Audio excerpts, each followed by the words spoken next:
everyone. So I came up with another sequence this morning and I couldn't wait to share it with you guys. It's building off of what we talked about, I think it was on Monday, and we've been talking about the hips, the lower body, the knees, the ankles, the feet, and I'm still into it. So we're gonna add on. And so today's sequence is gonna be a lot more challenging. The way that I like to work is first step, I like to get the knowledge out there or get the knowledge in here.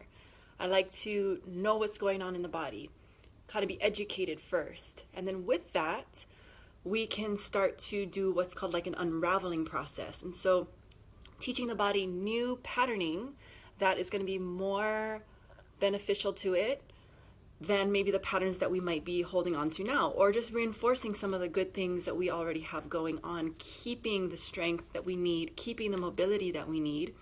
So we've been unraveling up until now, just kind of educating ourselves and then unraveling.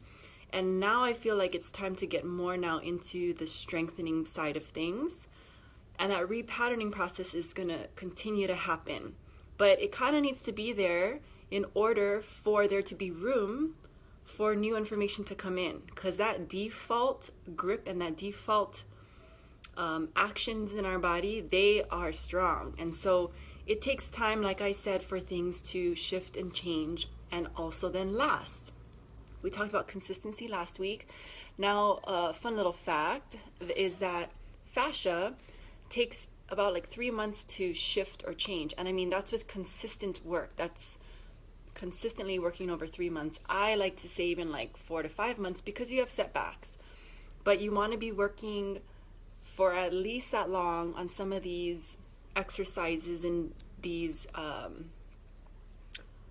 repatterning tools and techniques so that you can start to, again, implement them and have them last and become maybe like second nature eventually.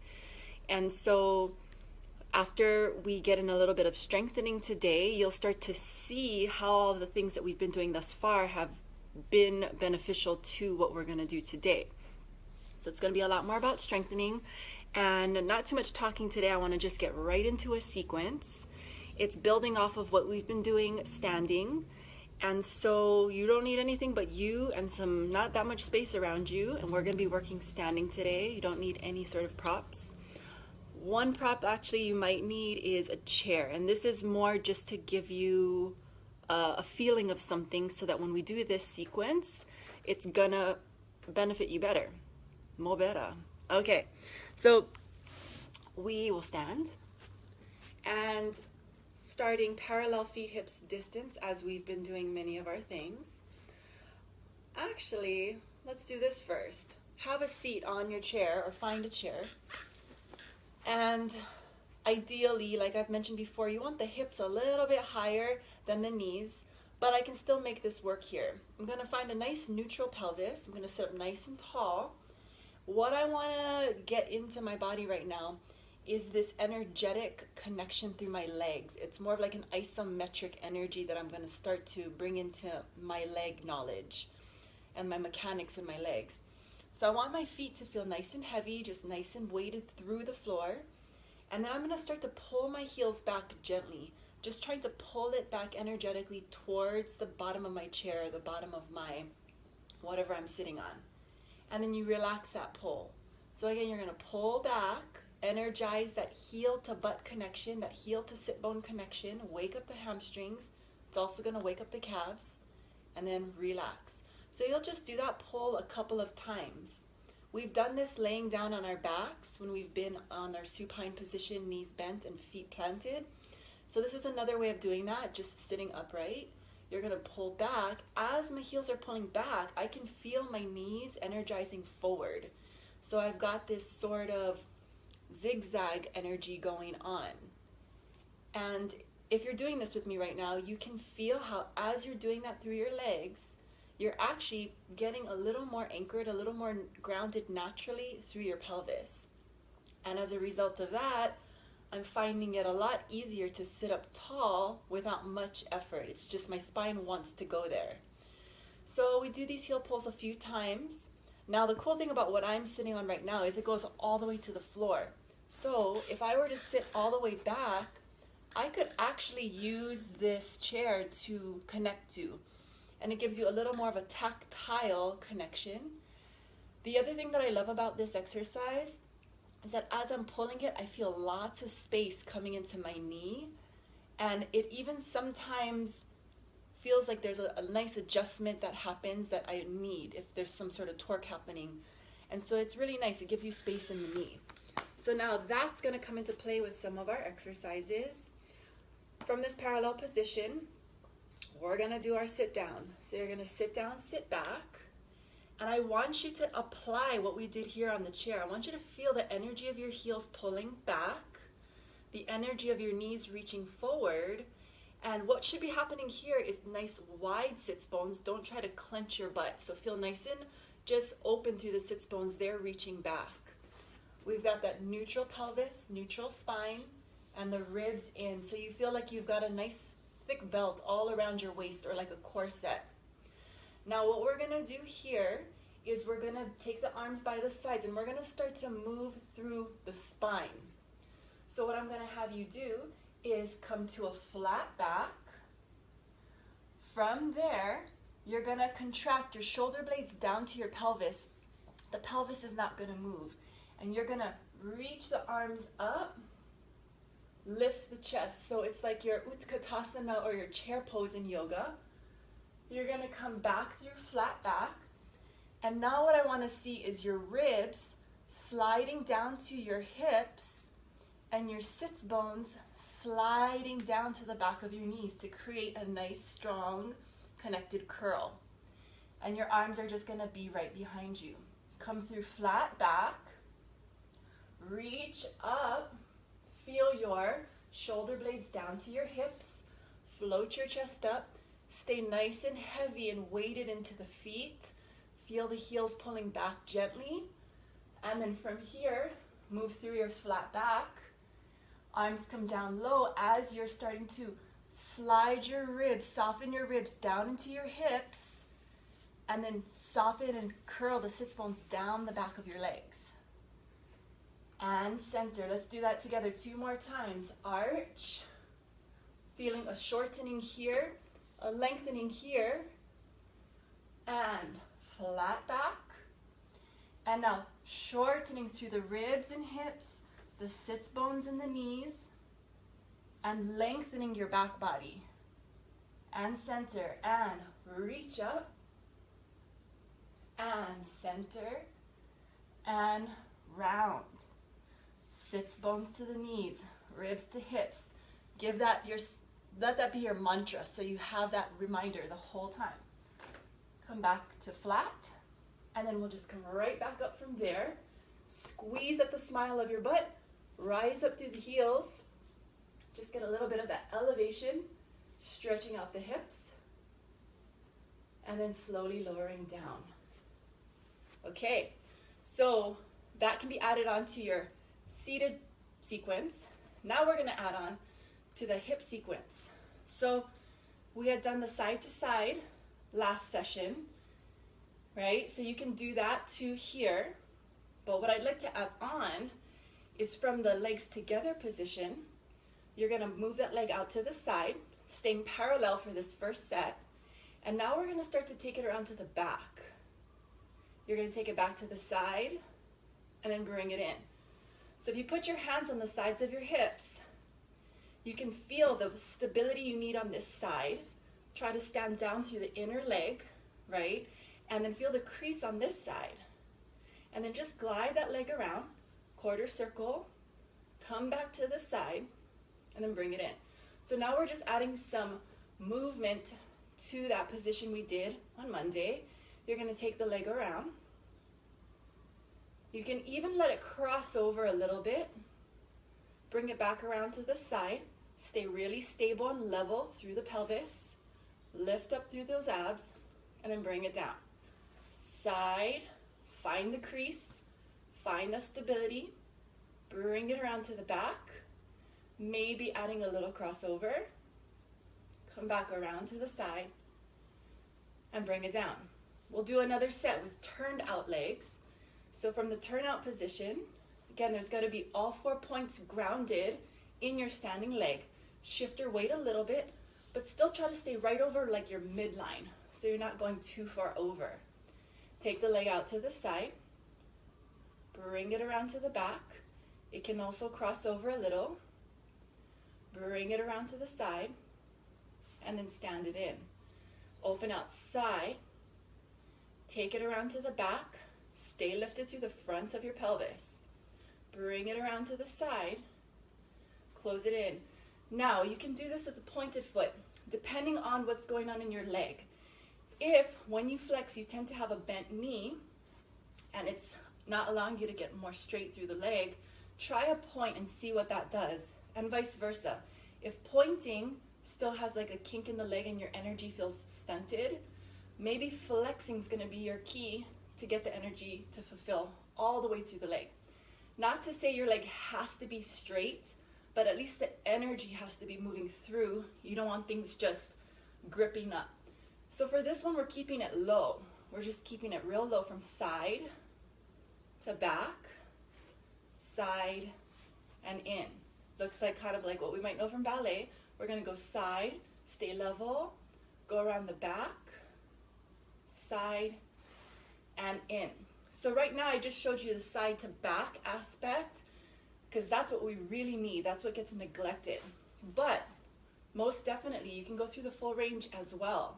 You can go front, side, back, side, front, and in. Parallel, you can do it turned out. You can add arm variations. Arms can be wide. The arms can be reaching up. You'll see different help and different challenges with those different arm positions.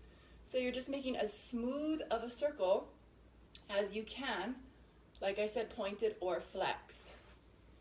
That would be your next sequence. Then we're going to go back to parallel. Hands on hips for this one to start. And what we're looking for is just a hinge. Just a hinging at the hips. So straight legs, straight torso. And you're going to find a hinge like we did with the ball the other day, but without the ball this time. And just find this motion first. Get that nice and clean. Again, really hone it in to the ball and the socket. So your pelvis is moving over that ball of your femur. Now what you're going to do is you're going to hinge, let the one leg go back. You take it to where you can manage keeping a straight line from your head to your foot. Yeah, if the leg is dragging and the body's going too far too soon, you gotta balance it out because we want equal strength through the back body and front body, and then come up. So then we'll alternate. So you're just gonna slide that leg back as you hinge, trying my best to stay level with my pelvis and not droop. Later you'll see we're gonna do something like that on purpose, but for now you're trying to, on purpose, stay level and then come up. So again, hinge at the hips, just taking it to where you can, maybe coming to a full 180 and then coming up and hinge and come up. So a couple of things I'm looking for with this. I can challenge it by taking my arms to the sides as well. If I'm confident that my hips are doing what they need to do, right? I could take my arms, reach them overhead, a little more challenging, a lot more back strength, core strength required. I could flow from down to up, each time trying to challenge myself to get a little further, always keeping lots of energy through my spine and through my leg. So then you're gonna go ahead and look for, is the foot gripping out? Is the knee buckling in? Root down through all 4 points of your standing foot. And in fact, even the reaching leg, reach out through those 4 points. And you want to stand as much through the inside channel, that inside line of your body and of the leg. Now, what we're going to add to this, I'm going to keep my hands on my hips so you can see. I want on purpose, from wherever you're at, dip your hip down, recover your hip to level. Then lift your hip up, come back to level. Keep this leg straight, not locked, so that kneecap is contracting, lifting up the leg. Drop the hip down and center. Woo, and up and center.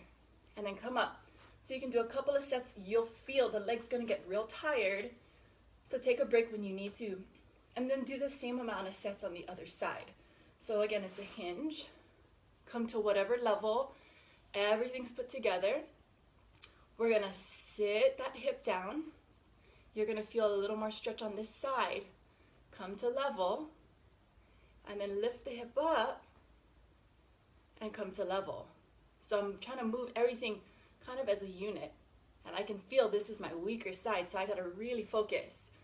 Squeezing my legs towards midline. I'm breathing. Come back to level. And then come up. And then you can just do a little stretch out. Okay, so the last two things I want to leave you with for this standing sequence, you're going to come back to your hinge. And again, we can do arms in different positions. Now, after you've done the tilt, lift, and level, we're going to start to just add a nice easy bend into that standing leg and then a straighten. So I'm trying to pull my heel back energetically, trying to reach my knee forward, and I'm keeping everything together in my center. So I'm bending, I'm pulling my heel back, my knee forward, this leg energized the whole time, squeezing the midline, and then come up. So you can do a few of those again, only going to where you're pushing the energy, but you're not so fatigued that your form is falling out. I'm getting tired, so my foot's starting to do its default grip. So I know I've probably got this last one in me. I gotta keep my foot open, ground my 4 points, try to come up the best that I can, and then have a nice finish, okay? So then you'll wanna do that on both sides. Now, the last exercise I'm gonna leave you with, finally we get to take the body off balance. So it's gonna be more about moving the body over the leg rather than the leg moving under the body. So for this one, we're going to take the leg across, tilt your body this way, opposite of the leg, and then take your leg out to the side, tilt your body over the leg so you'll feel a real good crease here. And cross, lean away from the leg. You'll feel a stretch through this outer hip, trying to keep that standing foot open. Push the leg out to the side and tilt. Again, arms here, arms reaching. Either option. Here is also good to see what you might be doing in the hips. And then cross and tilt. Ooh, I got a nice pop. And then come back to center. Yeah, so you'll just do that on the other side as well. Cross, lean into it, try to stay aligned from head to foot. And then take the foot out, and just depends on this leg where you're going to be able to go. And tilt. So taking it now into the side plane, whereas before we were taking our tilt into that frontal plane. And then cross, ooh, and side.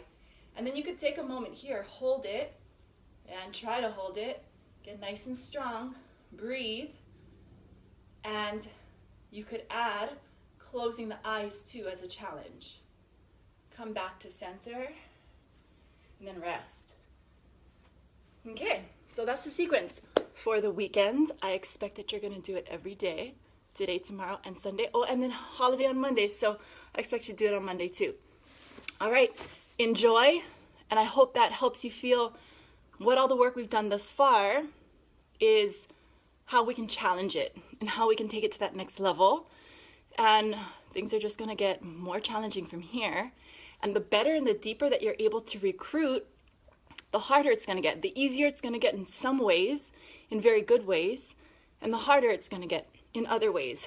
And we never wanna just be okay with what we're at. We always wanna be moving.